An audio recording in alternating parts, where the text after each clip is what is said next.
Welcome to the Carnivore Cast, the podcast focused on the carnivore diet and lifestyle, with practical advice from successful carnivores, citizen scientists, and top researchers.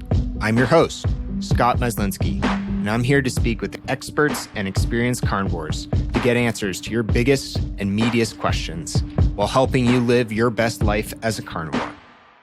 If you enjoy the show, please consider supporting the Carnivore Cast on Patreon. By becoming a patron, you'll help us reach more people and continue to create content on Carnivore.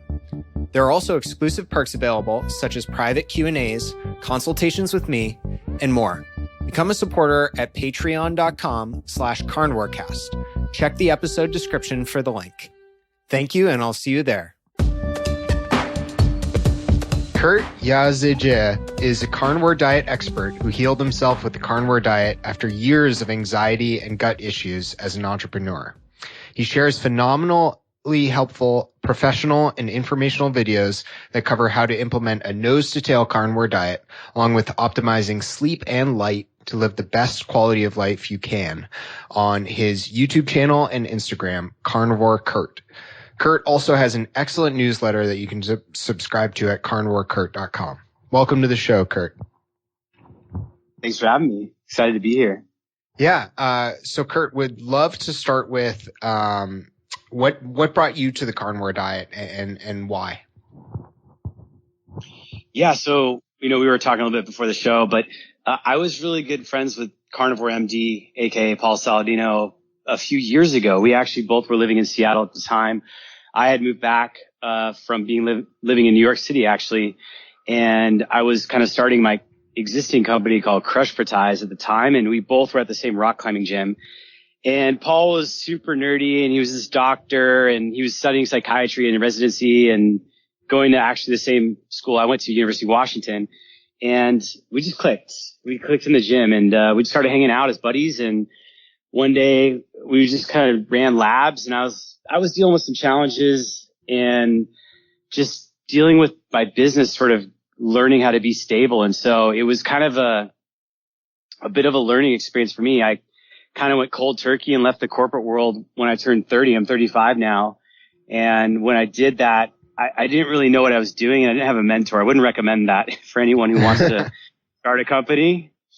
But I kind of just felt like I had to do it. I'd been trying for years, and it was always kind of a side hustle. I never really got going. So I called it quits when I was 30. I was working for Zillow at the time, full time, and running their sales team out of the New York City office. We were traveling around the country and selling ads and things like that.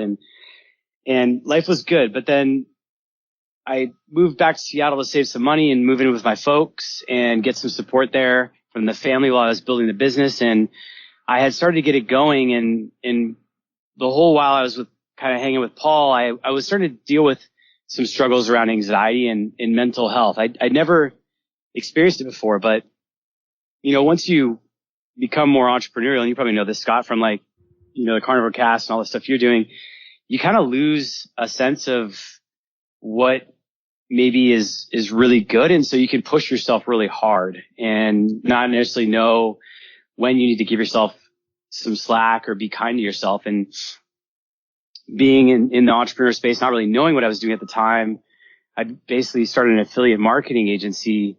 It was a lot of ups and downs, and I wasn't really prepared to experience that. And it was all new to me. And so I developed some anxiety, and I experienced depression for the first time. And, Paul was dealing with psychiatry in his residency. And so, naturally I was kind of interested in what he was studying, and that combined with us both being into fitness and liking this sort of concept of the ancestral health really brought me to connect with him. And we did my labs, and we didn't really see anything that was wrong. Thankfully, this was, about 18 months, 2 years ago. We really did a full panel of blood work and did the whole GI map and just wanted to see if there was anything going on. And then he saw the Jordan Peterson interview with Joe Rogan on YouTube. And it was like that whole bit about the carnivore diet that he saw that really just sparked his interest. And I thought he was crazy, as a lot of people have with looking at the carnivore community from the outside. But Paul just kind of dove into it, and we were hanging out, pretty much every week. I'd see him a couple times in the week in the gym, and then we'd probably hang out once every other week or every week. And so I was kind of getting a direct exposure to him while he was experimenting with this whole carnivore diet thing. And we certainly had some trials and errors, but he eventually pushed me towards it. I think he was about 6 weeks in, and I started doing it. And I was like looking for a solution to feeling better. I kind of constantly had these gut issues, and I just didn't feel fully kind of stable, if that makes sense, from like an emotional standpoint and I think a lot of it was physical. Like I was drinking coffee. I was pretty healthy. I think I was exercising regularly, and I was doing the kind of a paleo diet with avocados and almonds and dark chocolate and my super smoothies with kale and spinach and almond butter. And then I'd have my meals with salads and spinach and things like that. But yeah, I mean, I'm kind of going off on a long run here, Scott. So stop me if I'm going and if I'm going too long here. No, it's super interesting. Yeah, please keep going.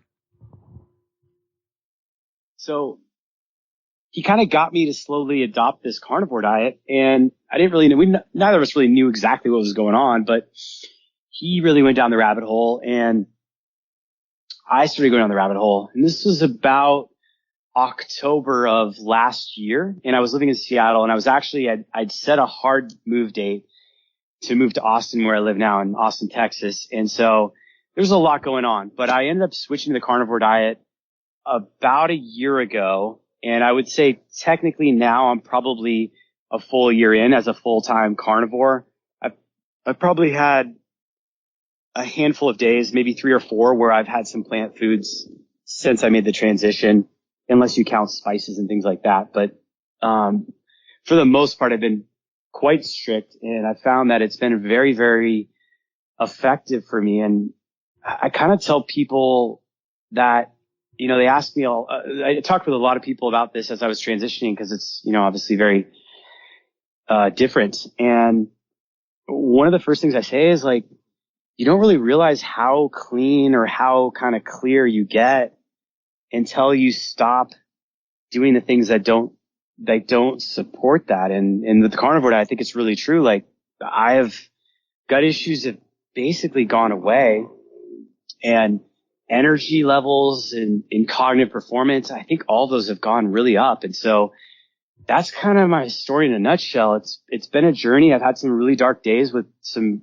serious depression and anxiety that sort of pushed me this way. I had a couple conventional doctors I went and saw first, and some professional counselors that I worked with, and the counselors helped, but a lot of it was just, it really seems looking back that the biggest metric, the biggest leverage point was really going on this elimination diet, and this carnivore diet seems to have worked really well for me.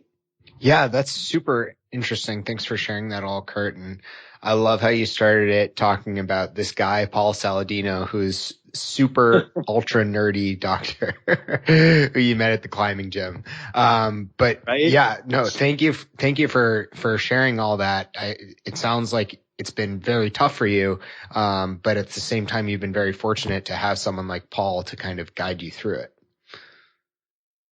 Absolutely. Yeah, it was, it's kind of ironic that he's, arguably one of the leaders in the space, and, he's so scientifically based, right? Where Sean Baker's a little bit more kind of, I think he's also obviously making a lot of strides in this space too, but, I resonated with Paul. I'm an engineer in college, and I'm an electrical engineer by education. My mind is more analytical, and I clicked with his approach to it all, like, the biochemistry and all the way that he explains all that has really helped convince me and really made me a real believer. Yeah, that's awesome.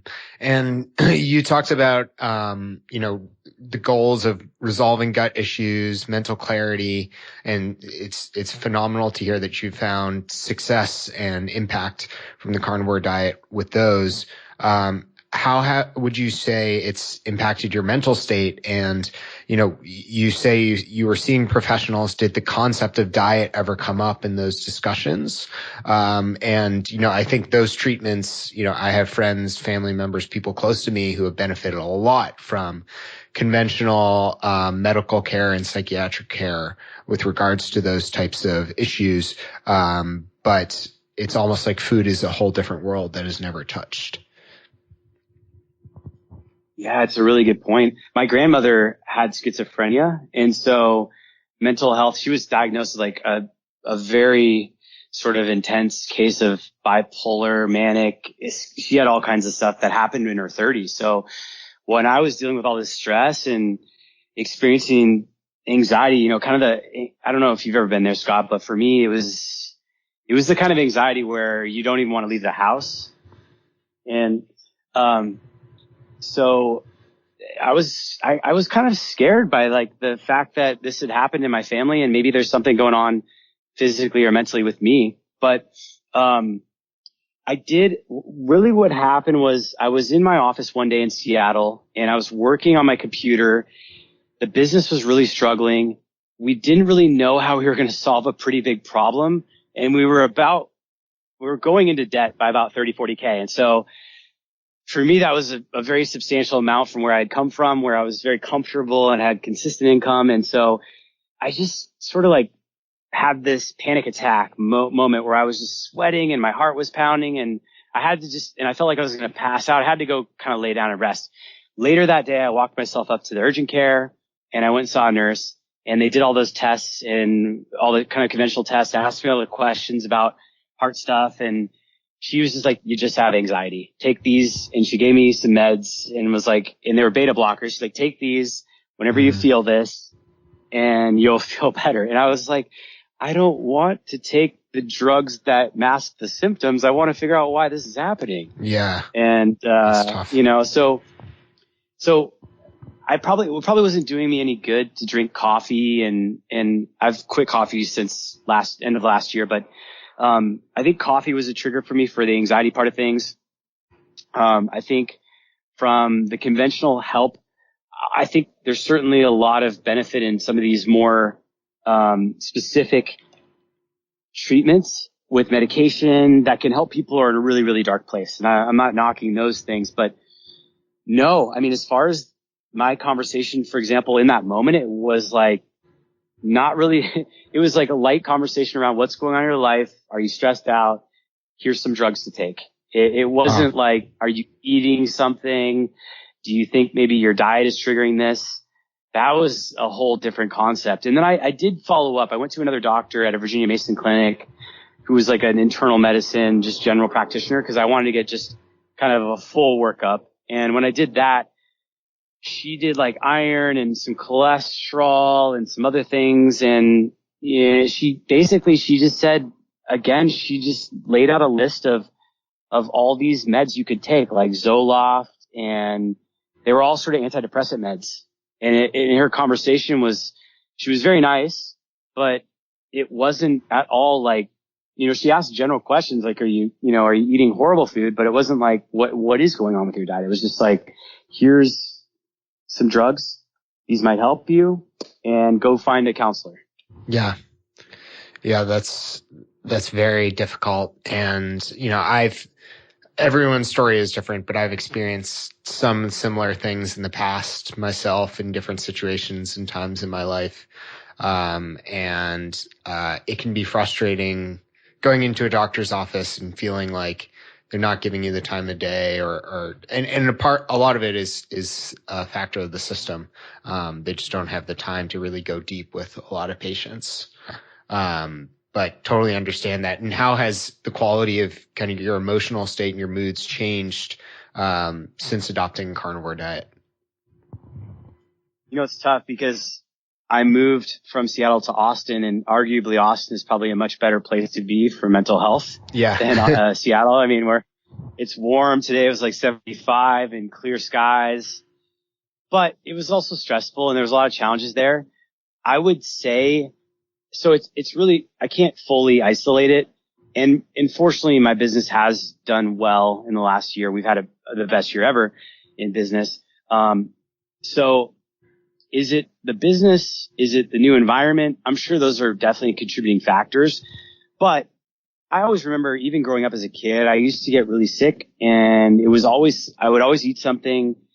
This would happen once or twice a week where I would eat something at grandma's house or at a family friend's house, and then I would have to go to the bathroom and it would just pass through me. I wouldn't feel good, and I'd have diarrhea, or I'd just have cramping and just bloating and wouldn't feel good. And I went to many doctors for that, and no one really could figure out what was going on. And it just sort of persisted. It wasn't always an issue. And I sort of learned to manage it by not eating certain foods I knew would do me damage as I got older.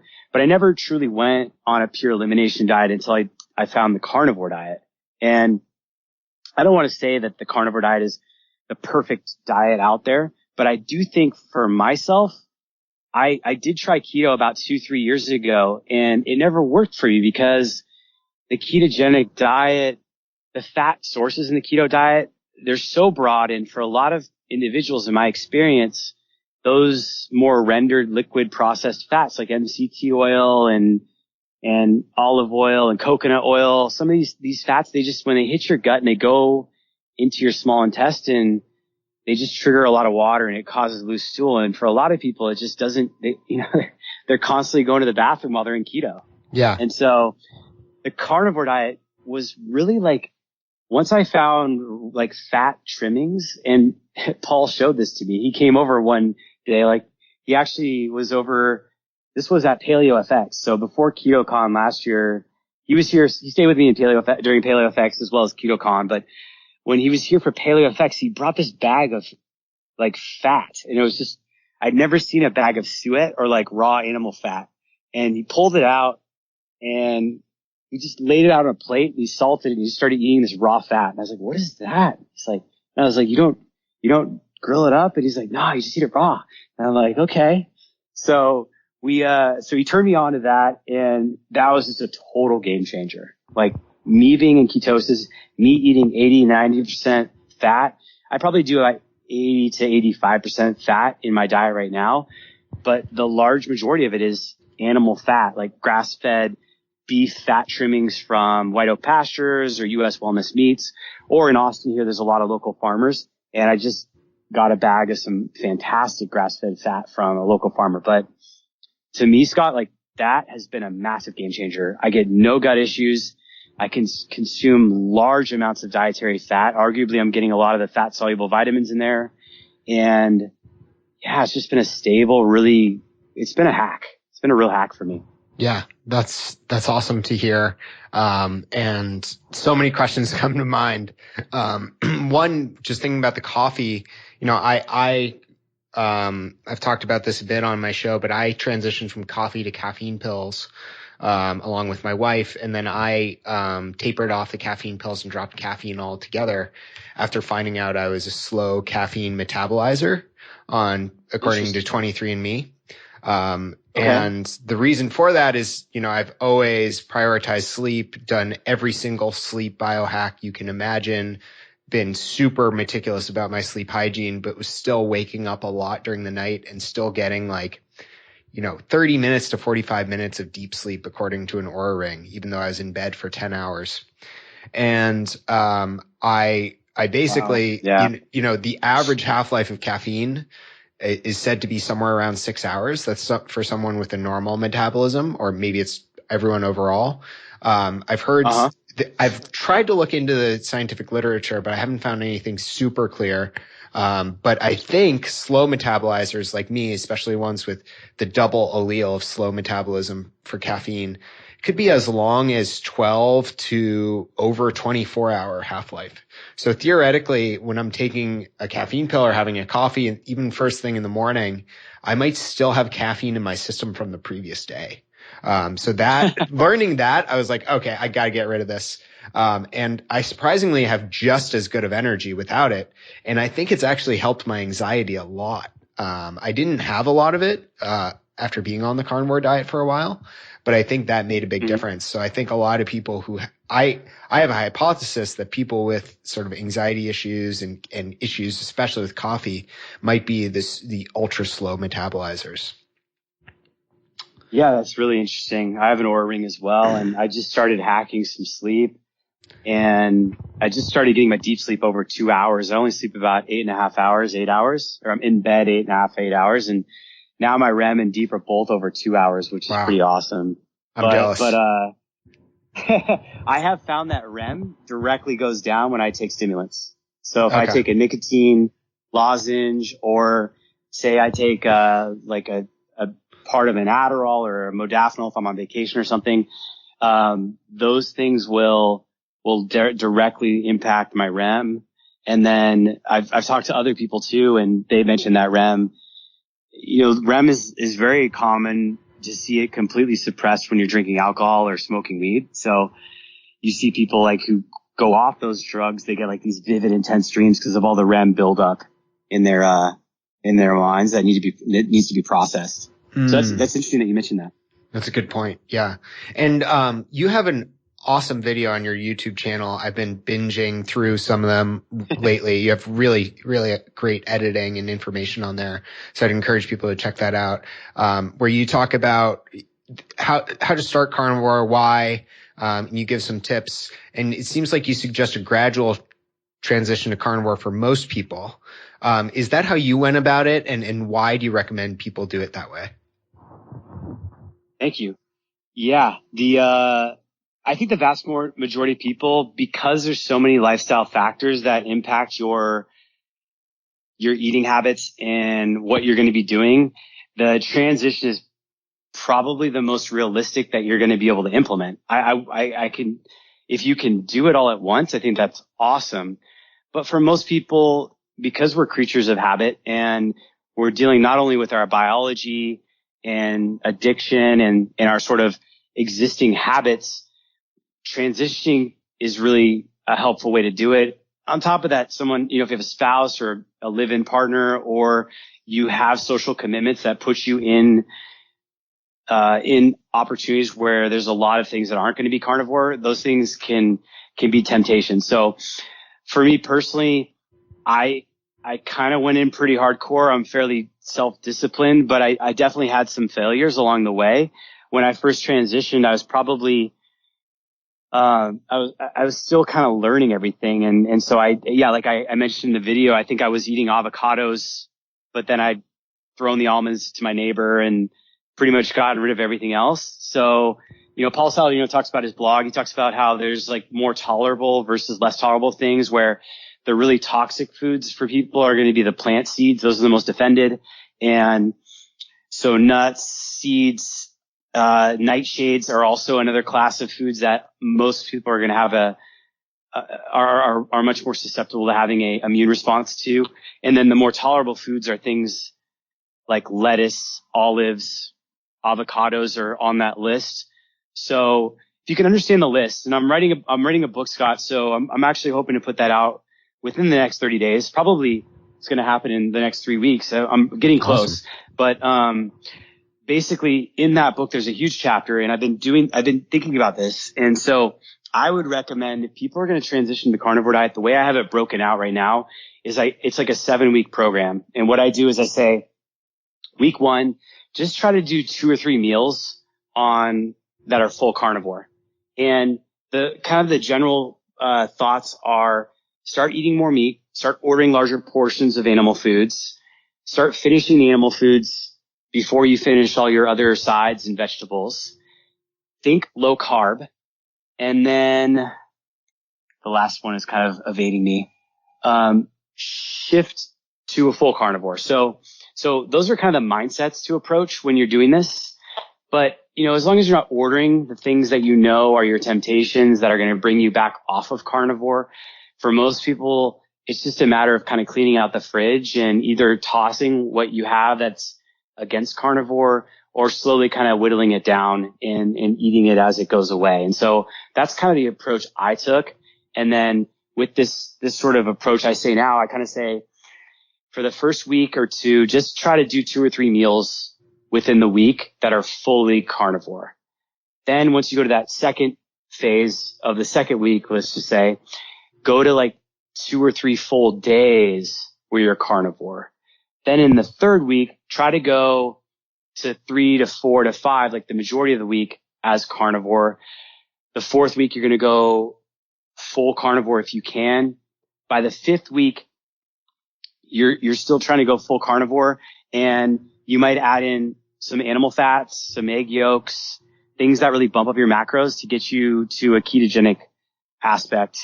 And then by like the 7th or 8th week, consider adding in organs. And really, I think the 2 organs you just need to make sure you get are kidney and liver.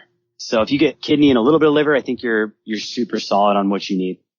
Yeah, that makes a lot of sense to me. And I feel like I was going to ask you what kind of a day of eating looks like to you, but it seems like you've given most of the general outline of, a higher fat. And you talk about this on your channel, of course, no coffee, organs. You say you typically eat 2 meals a day. Is that correct? Yeah. I'm right now, I'm about 156 pounds. I'm 5'8". I'm pretty dense, like muscularly. I'm probably like 8 or 9% body fat, and I'm on maintenance mode. So I do about 2,600 calories a day. And most of my lunch, quote unquote lunch, breakfast is going to be around 12, 13. It's like between 13 and 1,500 calories. So I try to get the bulk of my food, 2/3 of it for lunch. And then I do a lighter dinner. And dinner for me, I've been playing with this a lot. And I talked to Paul yesterday. I was on a call with him, and we were just talking about sleep. And both of us are like, if we can do our last meal of the day by like 4 p.m., and it probably depends, I think, on where the sun is setting. So for you, Scott, it actually might even be earlier. Yeah. I hate to say it, but like, I think there's something there with our circadian rhythm and affecting our sleep quality where, I don't know, the last week or 2, I've been playing around with eating my last meal at like 3:30, 3 o'clock, and that meal being lighter, only maybe 700-800 calories, and getting all the other stuff in that first meal. Yeah, totally agree. And for me, it's been a very similar approach. I personally like to have a big breakfast, just to lower cortisol and get myself into a parasympathetic state after waking up in the morning, and kind of reset my circadian rhythm, early. But then I have a kind of mid-sized lunch, and then a very, very small dinner, less than half the size of my other 2 meals, around 4:30 or 5 p.m. And the only reason I do 3 meals and not 2 is, I have a history of extremely low bone mineral density and low lean body mass coming from a lightweight rowing background. And so I'm trying to build muscle. So I try to get those 3 protein feedings throughout the day. One of my videos, and I think maybe you saw the one with me doing the Saladino blood work. Yeah. One of those videos, I talk about, we go through my labs, and I was doing OMAD. I was doing 1 meal a day for about 6 weeks leading up to the blood draw. And we both, when we got to the testosterone, it was like it had fallen off a cliff. And part of it, I think, I was at the time I kind of deprioritized the amount of macro, like fat and overall nutrition. But I saw my testosterone go from like 680 down to 311, and testosterone varies. So it's very possible that was just a bad time that we pulled. But I've been very consistent since that draw to make sure I try to time my pull so that I'm fasting about the same amount, and that I'm awake about the same amount of hours leading up to my blood draw, to try to keep it controlled. Since then, I boosted it to 900 on the second draw. Wow. 3 weeks later. And the only thing I did was I started tracking my macros to make sure I was actually eating more calories. And I really focused on getting it to ketogenic. So staying above like 70% fat. And, we kind of speculated on this, and it's like, I think it had to do with, just not getting enough real, just high quality fat from the animal, the fat trimmings, things like that. Again, I come back to this fat trimmings thing, but I think it's a really awesome hack. And then the total caloric intake, I broke up my meals, and now I eat at least 2 meals a day. Although I think I could probably go back to 1 meal a day. as long as I'd have to track and see how I maintain my sort of energy and things like that. But it definitely is interesting. And the whole, when you eat your meals and how many you eat and how much you take in, it definitely affects your hormones. It's been an interesting experiment to kind of play around with all that. Yeah, I think a lot of people are sort of stacking stressors in a way that can get to be too much with OMAD and, not eating enough fat and not managing electrolytes properly and, not managing sleep and relaxation. It can just put a ton of stress on the body chronically. So I'm always cautious of people jumping right into fasting like that. How about supplements? Are you using, glycine, any types of supplements, melatonin, along with your typical diet? No, okay. I play around a little bit with boron, and I've been moving to spring water. So the spring water, has some magnesium, potassium, some phosphorus, and some other of those trace minerals that can be a little harder to source from the all animal food diet. And so I've been doing spring water, and I think that's helpful in terms of getting the calcium and some of the other minerals.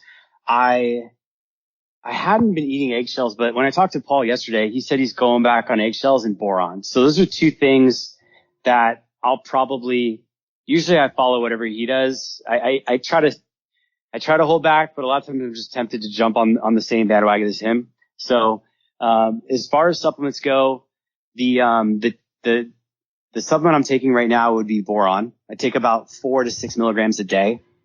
And the idea there is that it aids with bone density and strength, and also can contribute to higher, maybe more consistent testosterone. The other thing I do is I do a dropper of iodine. So a drop of iodine a day, for thyroid. Largely, and I only do this usually if I haven't eaten, maybe, I don't always eat egg yolks, which can have iodine as well, or seafood. And so I'm not getting seafood consistently here in Texas. And the other supplement would be, I'm playing around a little bit with fish oil. So I have some salmon roe in my freezer. I'll break that out. Salmon roe, interestingly enough, Scott, I don't know if you've heard this, but it has a pigment that makes it pink and red called astaxanthin, and they've seen that lower inhibit DHT. So it's like an alpha 5 reductase. And so it could be good for preventing hair loss, but it could also negatively impact your strength and your overall potency of the testosterone flowing in your body. We don't know. So that's an interesting one. But when you think about it ancestrally, we probably didn't have salmon eggs all year round. It was probably a springtime delicacy for our ancestors. Yeah, so that's a good point. So yeah, boron, a little bit of high quality fish oil. I've been testing, and if you know a great brand, I'm all ears. I've been playing around with Nordic Naturals. They have they have kind of, from what I've learned, what I've researched anyway, it seems like they have a pretty high quality sourcing. So yeah, I take that. I do about, I'm actually doing quite a bit because I haven't been eating a lot of seafood. And I've directly noticed personally, and this is still pretty early, it's only been a couple of weeks, but I've noticed I have knee pain in my left knee. I tweaked it when I was learning how to ride a motorcycle last year. And it's one of those things. I don't know if you have any nagging injuries, Scott, but you get like, you're always aware of it. You can always feel it. Totally. It's just kind of like maybe not 100%. So I started adding the fish oil, and I would say after 3 days, at like maybe 50, like one serving a day, like my knee pain, I forgot about it. I was like, what? How is this? So, and this is really the only variable I changed. And I did not go light on my knee. I'm always into training. I like to do high intensity workouts. I like to really get my blood pumping, and I'm always on my legs too. I really do like to push a lot of power through my legs. And so that's one thing that I've been playing with, and I've been interested in that. The other thing, and this is all experimental, so everyone listening, like, take this with a grain of salt. I don't know everything, and we're all kind of figuring this thing out as we go, right? Yeah.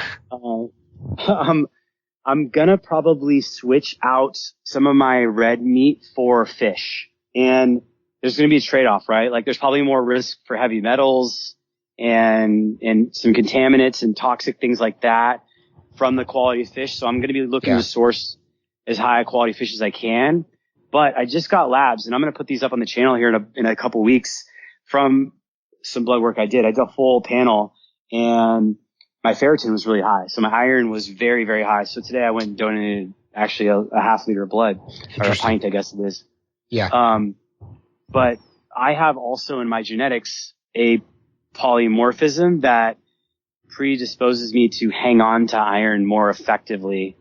It's probably a benefit we had back in the day, but obviously now with this heavy carnivore diet, I'm getting so much heme iron that I'm just, my iron was like over 400. I think the reference range for the top end was like 280 or something. So I donated a bunch of blood. That's one of the best ways to lower it if you're a man. If you're a woman, usually you won't have these same issues, because you can naturally release some blood every month. Yeah. So that's been interesting for me, but it also made me think, I'm about a third in my genetics. I'm about a third Turkish, and a lot of the Turks are coastal Mediterranean type folk. And where my dad's from, it's near kind of the southern, edge on the ocean. I don't know all my ancestry there, but, it kind of broke down to Western Asian. And so I probably had more seafood in my diet than, a typical, inland ancestor might have, but that's really speculative. I'm just kind of thinking about that, and I'm going, why don't I add a little bit more fish in? I can directly feel the impact of the fish oil supplement.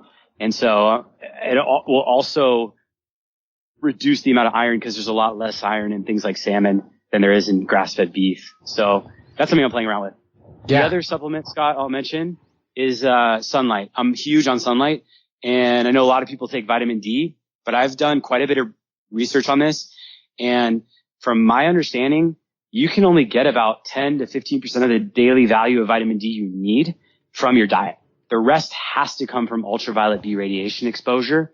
And there's quite a bit of research out there to support that the further north of the equator you live or south, the higher your cardiovascular risk as well. So it's a really important thing to get. And I'm also writing a book on that, on light, because I think it's so valuable and so important to complement this whole carnivore diet thing.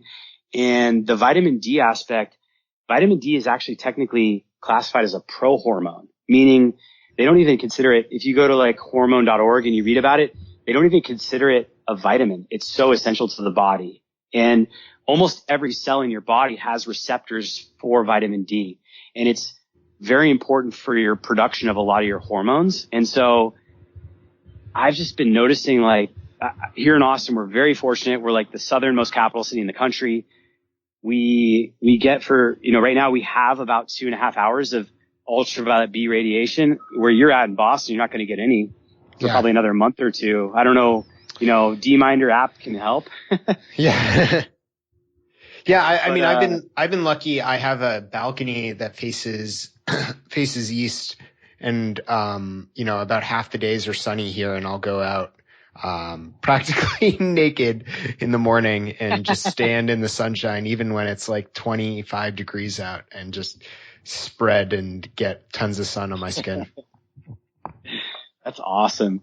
But even if you get that sun, you're probably still not getting the ultraviolet B radiation, because the angle of the sun at this time of year is not giving you B radiation. Oh, you're only going to get A and some ultraviolet, but yeah, the B radiation you need, like for example in Seattle, which I think is further north than Boston on the latitude, it's on the 47th parallel, I believe. Don't quote me on that. It might be the 38th, but anyways, where Seattle is, you have about 40 days more before the sun actually, or the earth actually tilts enough where the sun can hit the angle where your body will get vitamin D. So ancestrally, we probably had periods of time where we didn't get enough sunshine, but it does downregulate a lot of stuff in your body. So, it's kind of one of these things. It's like, there's a lot of things you can do to slow your body's systems down. I don't know if that's ideal, but it's another example is like you can restrict calories. We know that causes that supports longevity. You can limit mTOR activation. We know that causes longevity, but then you're not building any muscle. Then your hormones are going down because your body is in starvation mode. And like you mentioned, cortisol and stress can go way up when you're fasting like that, right? And so it's this sort of trade-off. Where do you find the optimal that is ancestrally consistent, but also maybe a little bit hacked to give you the best productivity as much as possible? Yeah. I really like that. Kurt, where does exercise fit into all of this for you? You seem to do so much to optimize your diet, but curious, what your exercise regime looks like. So I try to do, I don't, are you familiar with Sauna Space? Have you seen that? Yeah. Okay.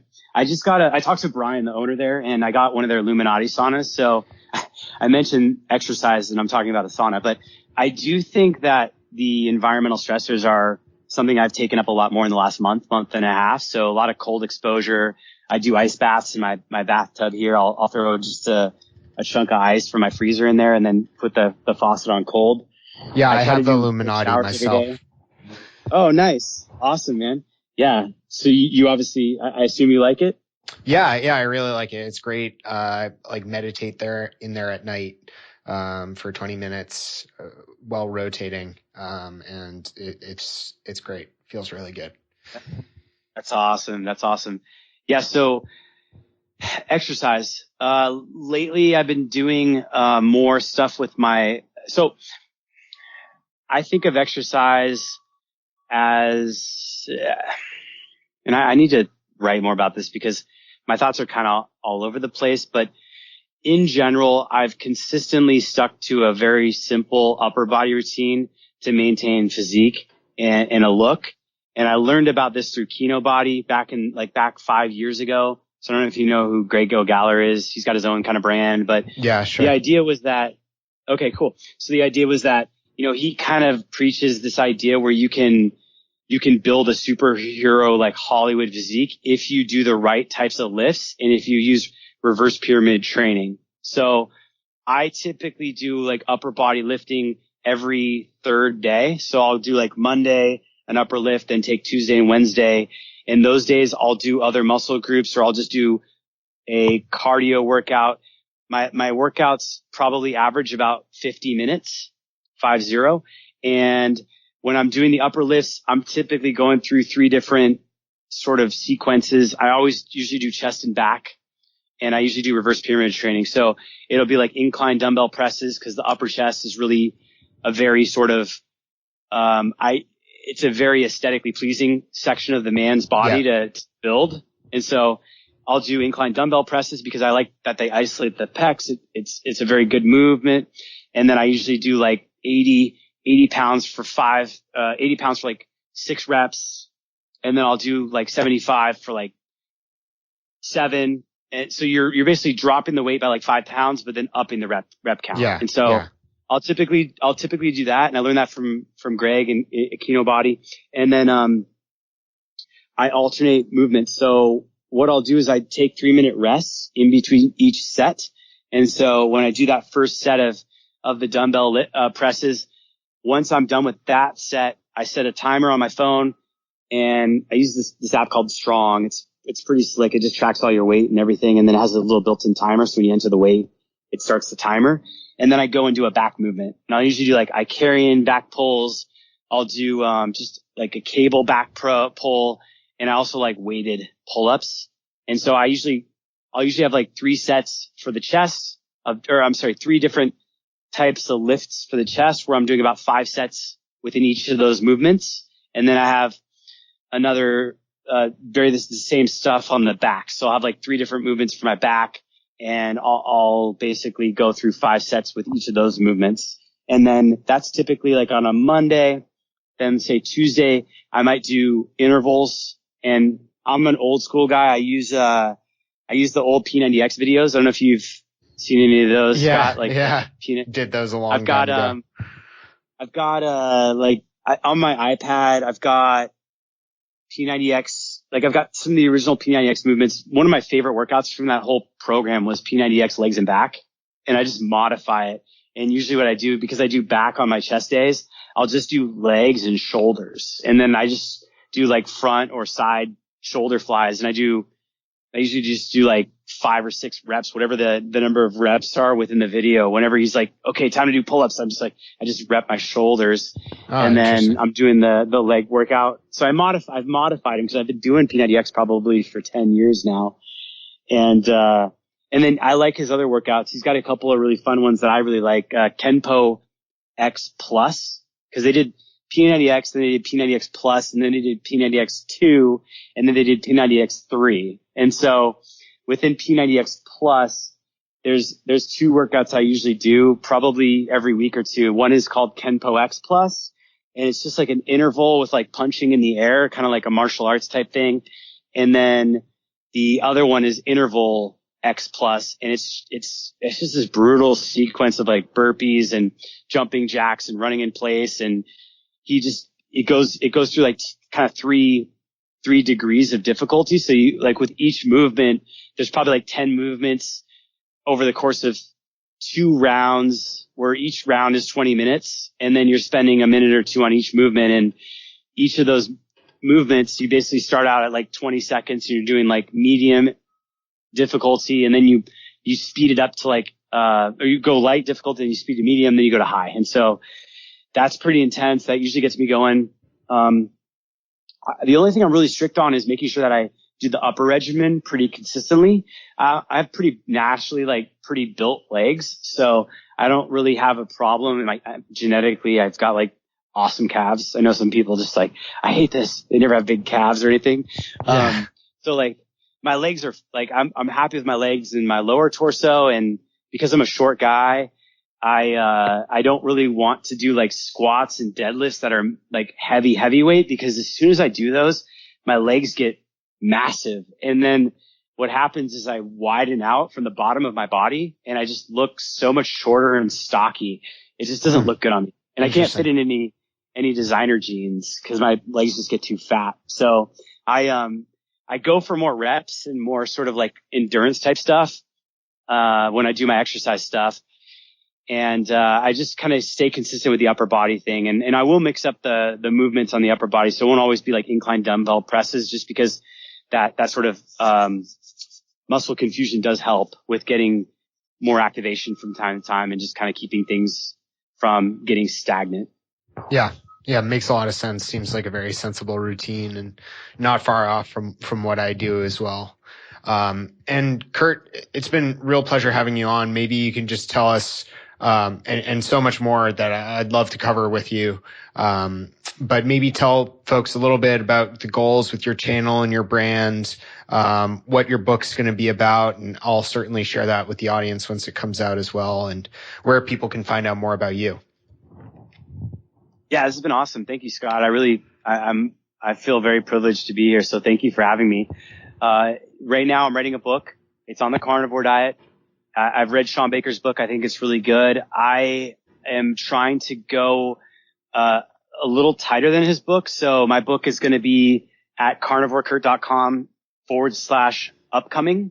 That's where you can go to kind of join the list where I'm going to be dropping information about the book, and I'll let people know when that comes out. It's going to happen this month.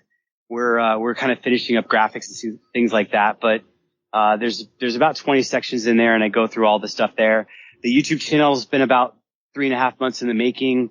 I have 2 editors, kind of as you mentioned, Scott. Like I don't do any more of the editing myself. It's just so time intensive, but I am pretty proud of our editors. They try to make it entertaining, because it's, talking about nutrition and meat. It's kind of like, how do you keep people engaged? What do we talk about this week? And so it's always just kind of formulating ideas and trying to come up with stuff there. So our goal with the channel is just to continue to grow it.